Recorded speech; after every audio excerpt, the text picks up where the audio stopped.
I've been training for 23 years. I first of all started off with fitness in sprinting. I used to sprint when I was about 8 years old and kept that up until I was about 16 years old. From there, I slowly progressed over to bodybuilding. I always had an interest in bodybuilding, but I never really took it too seriously. I just done it as a hobby. It was only until my late 20s, early 30s, I decided to compete on the fitness stage. So I competed in a show called Mr. UK.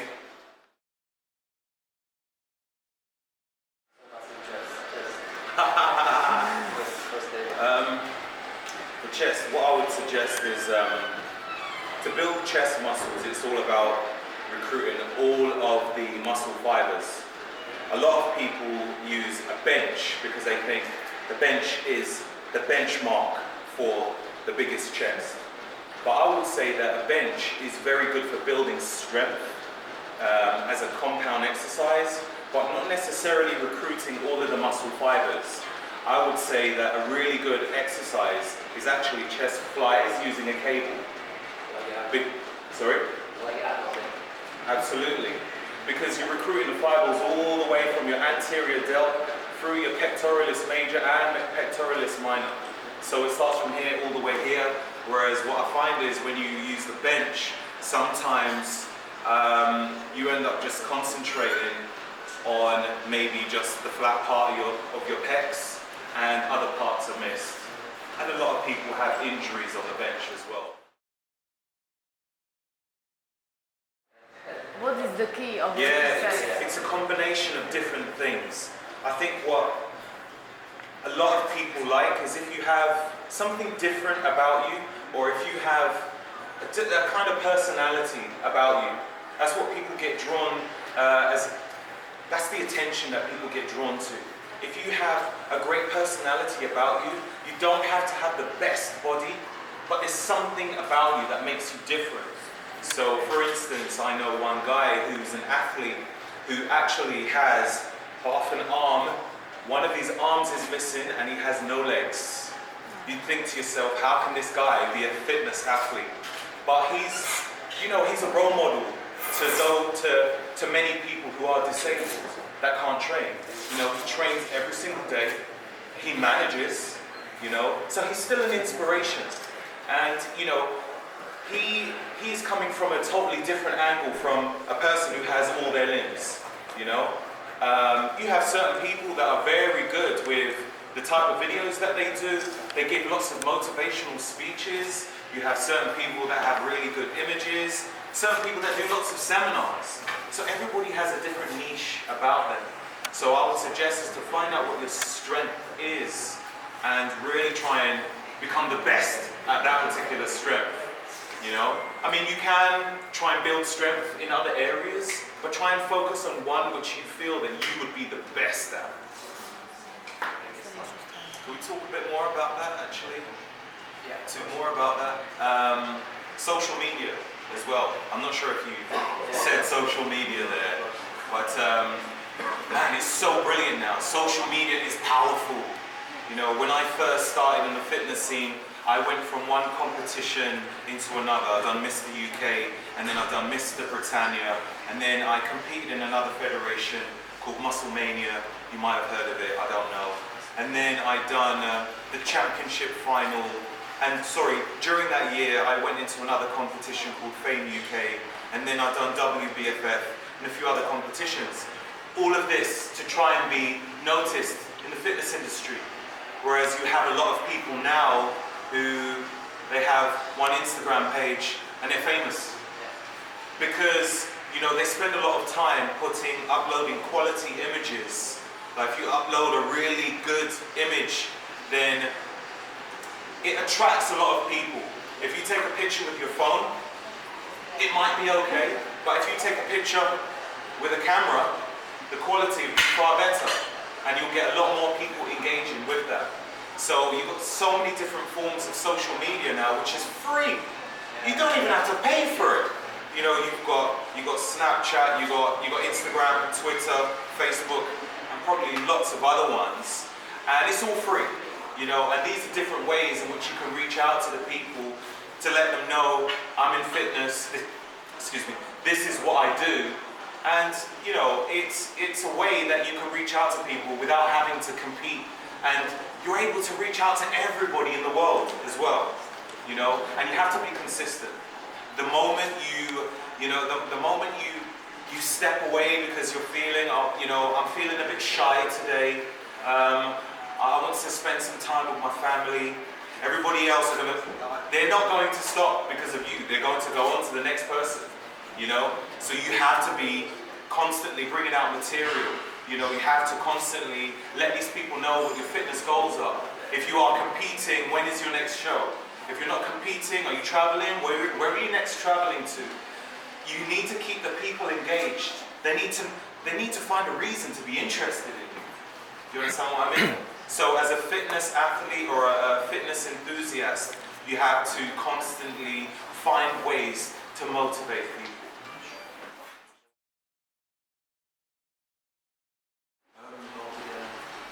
I think Snapchat and Instagram is really good. Instagram has recently introduced Instagram Live, where you can actually, you know, I can put it on live and people can see what I'm doing at that point. What you've got to understand is people want to know what you're doing all the time. So if you've got a live and they're able to see you there at that particular time, then that's pretty exciting for them. Also Snapchat, you've got all those really fancy filters. Everybody likes that because it's fun. It's not considered so serious, you know. Facebook, there's a few countries that use that a lot, like India. They use that a lot, and also in the Middle East, like if you used to go Kuwait or places like that, they use Facebook. They're slowly trying to move to other areas, but the ones which are really big right now, which have a very great reach, Snapchat and Instagram.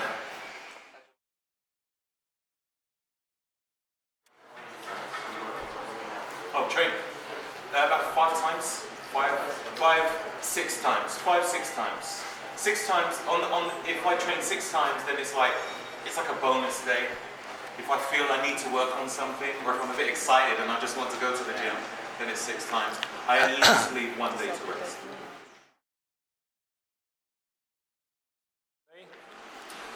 Between 5 and 6 as well. Yeah. When I'm traveling, sometimes it's a bit different. It just depends where I'm at.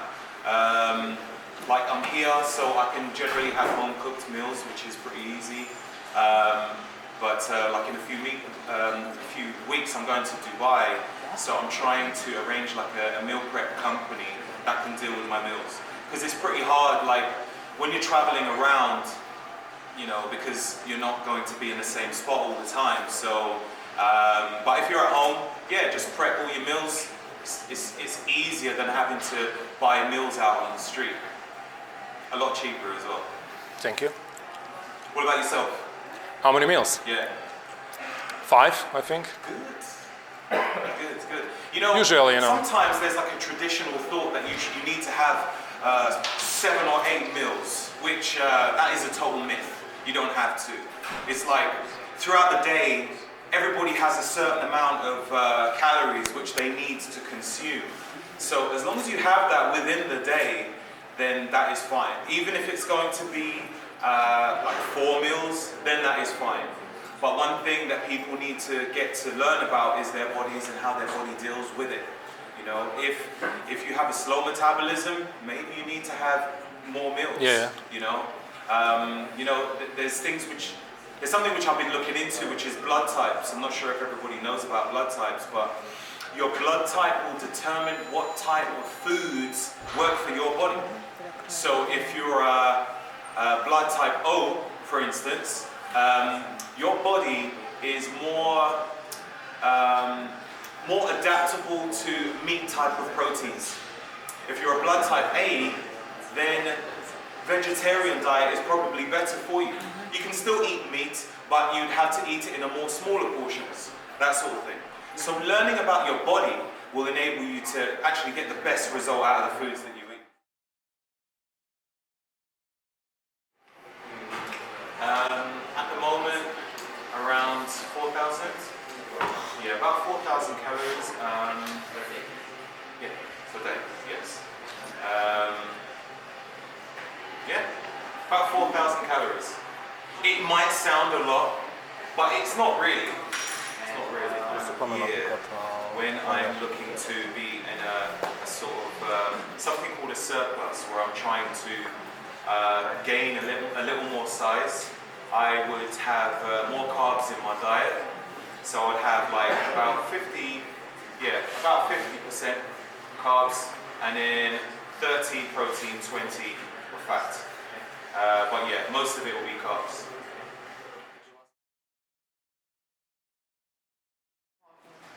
The most important, I would say, is BCAAs. Yeah, that's one that I would use religiously all the time. You know, that would be my Bible. You know, I have that all the time during training.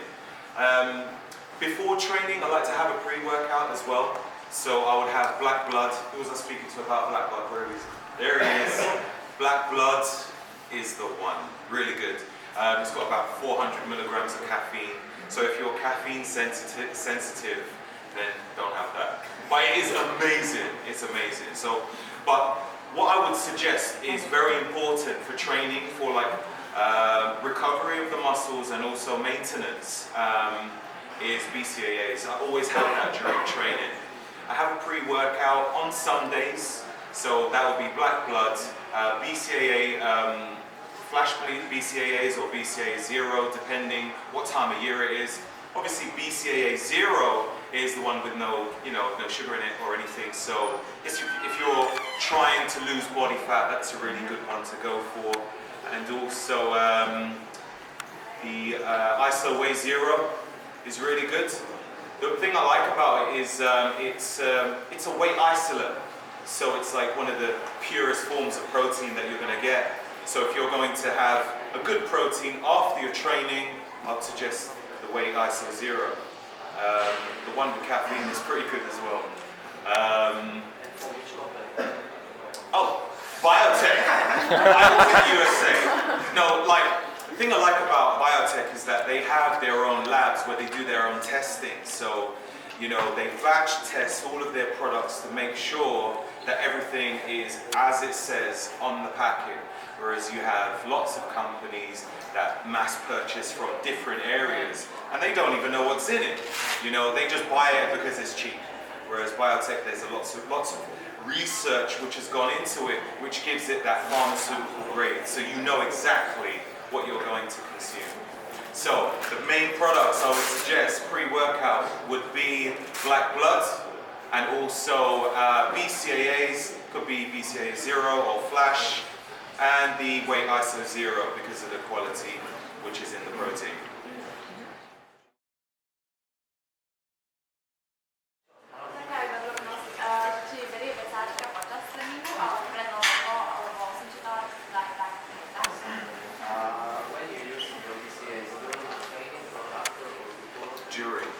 During training, all the time, yeah. I'd have the pre-workout before, but every time during the training, some people drink water. I would suggest BCAAs because your muscles uses the BCAAs to perform the exercise. Like you'll be using carbohydrates and also branched chain amino acids. Your body has something called an amino pool. And it slowly depletes, it slowly goes down as you're training, so you need to replenish it so that your body doesn't go into something called a catabolic state. Hopefully you can translate. What is it? It's the weight. That's the reason why we're really here, to lift some weight.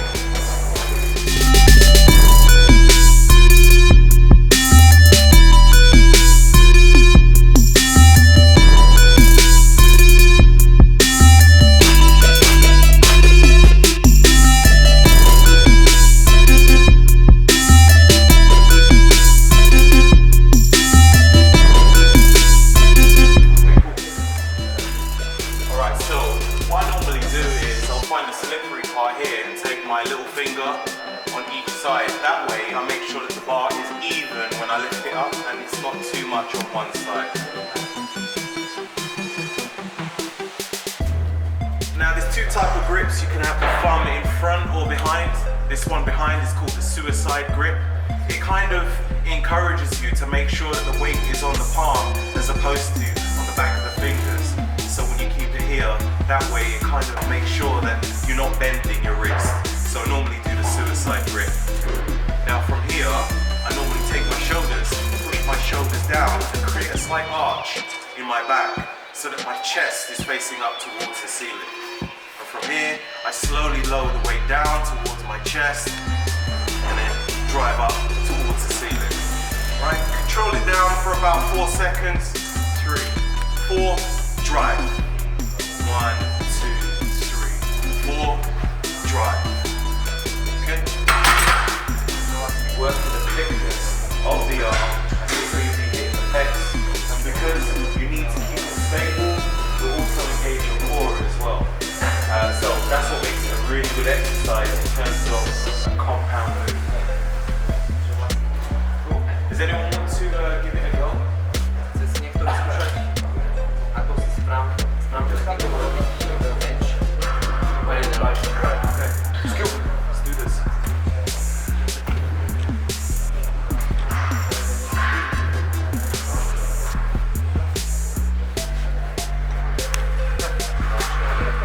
That's it. Slowly lower the weight. 2, 3, 4. Drive up. Good.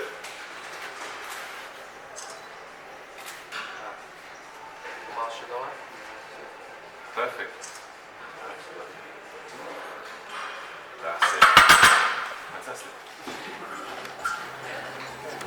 Okay, so you got pull-ups. You can do wide grip or you can do narrow. Alright, now pull-ups is very good for the development of the width of the back. Now, the difference between a pull-up and a pull-down is you're controlling your whole body weight on this, and also you are engaging your core as well. And it's really good when you engage your core with any exercise. The stronger your core is, the more weight you can lift, pretty much. So if you practice just doing core exercises, it pretty much makes you invincible in the gym. So that's the reason why compound lifts are very good, because when you do your isolation exercises, you tend to lift a lot more weight, basically. It's all about contracting the muscle, alright? It's not just about moving the body. You see some people, they pull themselves up and they're swinging all over the place, but this is about contraction of the muscle. Okay, so when you grab on there, lock your body in position, and then squeeze up at the top, and control back down, keeping the chest in that position. Okay, squeeze and control. All right, and drive up. So for myself, it just depends on the weight. I would say, for me, let's say maybe up to 4 plates. Not that it really matters. It's like it depends on the individual, you know. But I would say that not to go any higher than below parallel. Okay, so parallel, that's the highest point. Okay, if you can go lower, perfect. Because when you do that, you're recruiting a lot more muscle fibers to perform the exercise. If you find that you have knee issues, then it would be good the idea to get some wraps to the knees. Yeah, or to do a different exercise. There's loads of other leg exercises as well. You're not wasting of time, yeah? That's it, exactly right. Alright, so, okay, so how do I explain it? So, when you're getting the weight, you want to make sure that when you're coming down, the weight is always in the heels. Yeah, so I would suggest that if you're going to squat, to not have like soft soles, so make sure it's not soft. These here are like lifting shoes, so it's solid. That way you don't get an internal rotation in the ankles, forming an injury. So either do it like barefoot or something with hard bottom. Okay, cool. So, directly underneath, what you want to do, create an arch, stick your backside out, and then drive up. Take a couple steps back. Alright. So you can have the legs around shoulder width apart, make sure it's nice and even. First of all, take your hips, drive it out, keep the chest up nice and high. You can come down nice and low. Weight in the heels, so you can always move the toes. Drive up, nice and quick. And squeeze your glutes at the end, yeah? Come down, nice and low. Drive, squeeze. Alright, so it's very important to squeeze the glutes, so you're taking it away from your hips. You're taking the weight away from your hips and your spine. Come down and drive. Nice and quick, squeeze on the glutes. Then afterwards, when you're lowering the weight, just come forward and crash into it.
That's pretty much it. Like, you can also do sumo squats as well.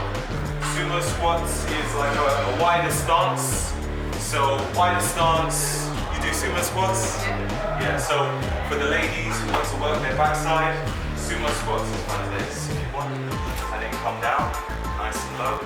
Drive up, squeeze on the glutes again. And control it down, nice and low. Comfortably low. Drive, squeeze on the glutes. Simple as that. Keys are on the floor, but I would say as a rule, once you sort out your diet, the abs will start to show. And that's working the upper part of the abs. If you want to work the lower part, you could do like some leg raises. So if you just come to the side.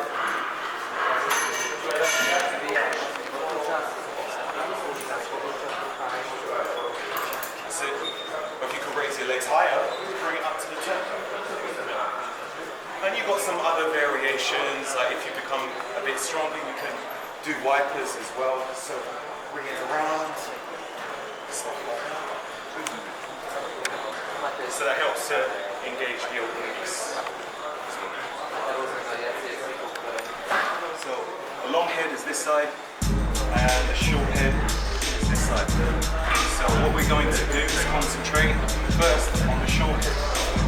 So the short head will be the palms facing in front and coming up. Alright, so it can be with a bar or with a dumbbell. What I sometimes do is I'll use a bench. Place one leg in front, the other here, come down, nice and low. And the shoulders in line with each other. Curl up and control.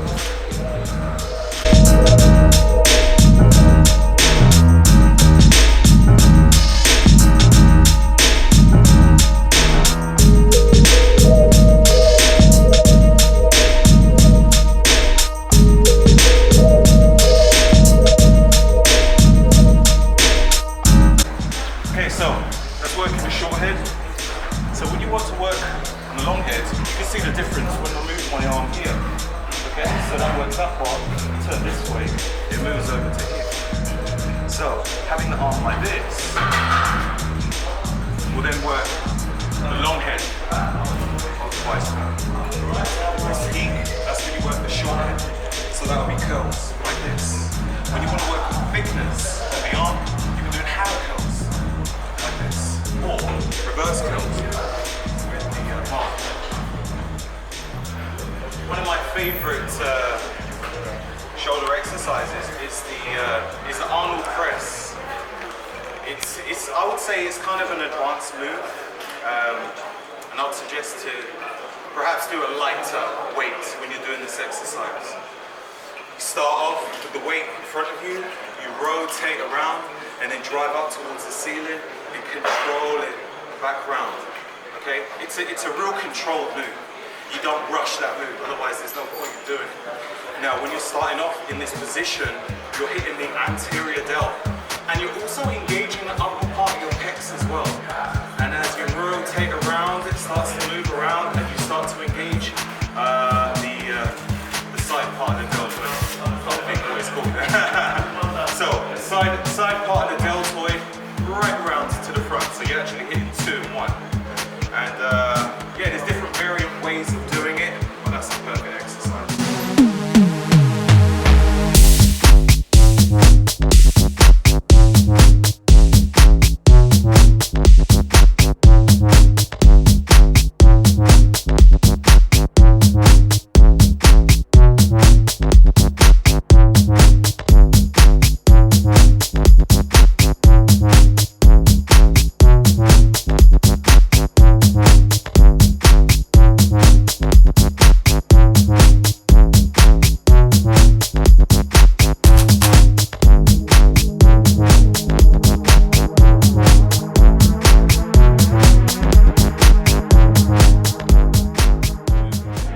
Hey, how's it going, guys?